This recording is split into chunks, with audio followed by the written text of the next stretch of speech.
नमस्ते दोस्तों, आज ये एक एक्स्ट्रा वीडियो हम बना रहे हैं और उसमें हम बात करेंगे कि भारत में मॉनसून के दौरान ये जो खंड वृष्टि या बिखरी हुई बारिश या पैची रेन क्यों होती है।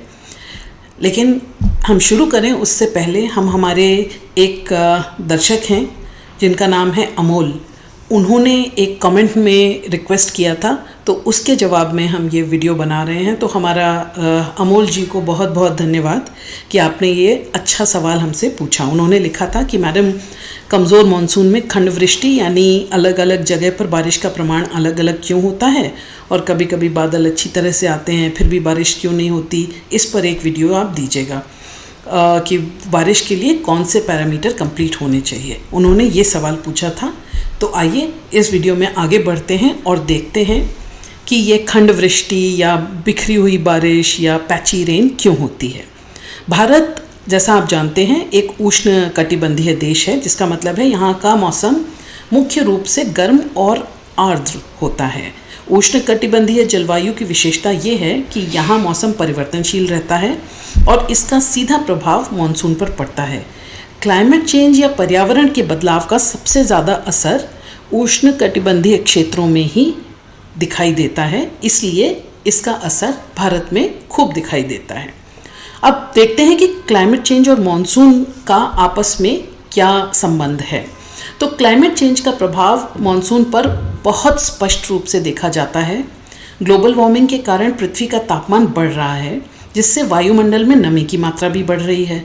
जब वायुमंडल में नमी की मात्रा अधिक होती है और मॉनसून होता है कमज़ोर, तो बादल जो हैं वो टुकड़ों में बनने लगते हैं, और जब बादल टुकड़ों में बनते हैं तो वही असमान रूप से वितरित होते हैं। इसका मतलब यह है कि कुछ क्षेत्रों में बादल बहुत ऊंचे, गहरे, बड़े होते हैं, जबकि अन्य क्षेत्रों में वो छोटे छोटे और कम ऊंचे उथले बादल होते हैं।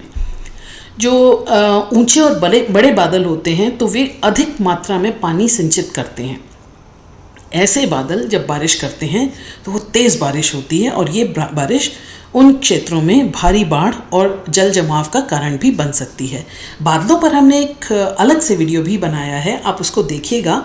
इस वीडियो के अंत में मैं उसका लिंक आपके लिए डाल दूँगी।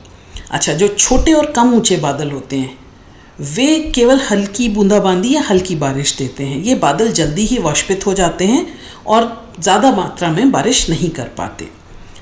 अब बिखरी हुई बारिश इसी कारण से होती है कि बहुत ज़्यादा ऊंचे और बड़े बादल नहीं बनते, टुकड़ों टुकड़ों में बनते हैं। एक ही क्षेत्र में बारिश की मात्रा में भारी अंतर हो जाता है जब कुछ बादल छोटे और कुछ बादल बड़े होते हैं।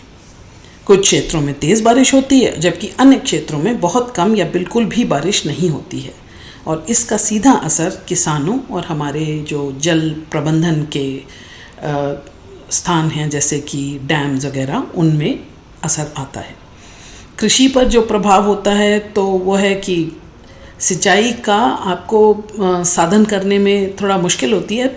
उसको आप कैसे प्लान करें वो भी नहीं हो पाता कि अब ज़्यादा होगी बारिश या कम होगी। तो कुछ क्षेत्रों में फसलें बर्बाद भी हो जाती हैं, और कुछ क्षेत्रों में पानी की कमी के कारण फसलें सूख जाती हैं।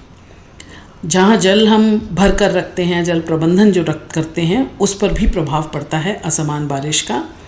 कुछ क्षेत्रों में जल जमाव हो जाता है और बाढ़ हो जाती है, जबकि अन्य क्षेत्रों में जल की कमी बनी रहती है। तो निष्कर्ष ये है कि भारत में मानसून के दौरान बिखरी हुई बारिश का मुख्य कारण इस समय क्लाइमेट चेंज और ये जो पर्यावरणीय बदलाव हैं उन पर जाता है। बढ़ती हुई वायुमंडलीय नमी और कमज़ोर मानसून के कारण बादल टुकड़ों में बनते हैं, जिससे बारिश असमान रूप से हो जाती है। ये असमानता न केवल कृषि और जल प्रबंधन को प्रभावित करती है, बल्कि सामान्य जीवन को भी कठिन बना देती है। इस प्रकार हमें क्लाइमेट चेंज के प्रभावों को समझने और उनसे निपटने के उपाय करने की बहुत आवश्यकता है, ताकि हम मानसून के दौरान होने वाली इन चुनौतियों का सामना ठीक से कर पाएँ। इस प्रकार की ये जो वर्षा या बिखरी हुई बारिश, इनके कारण हमें बहुत सी समस्याओं का सामना करना पड़ता है। लेकिन यदि हम इन कारणों को समझें और उनके समाधान की दिशा में कार्य करें, तो हम इन समस्याओं का सामना अधिक प्रभावी ढंग से कर सकते हैं।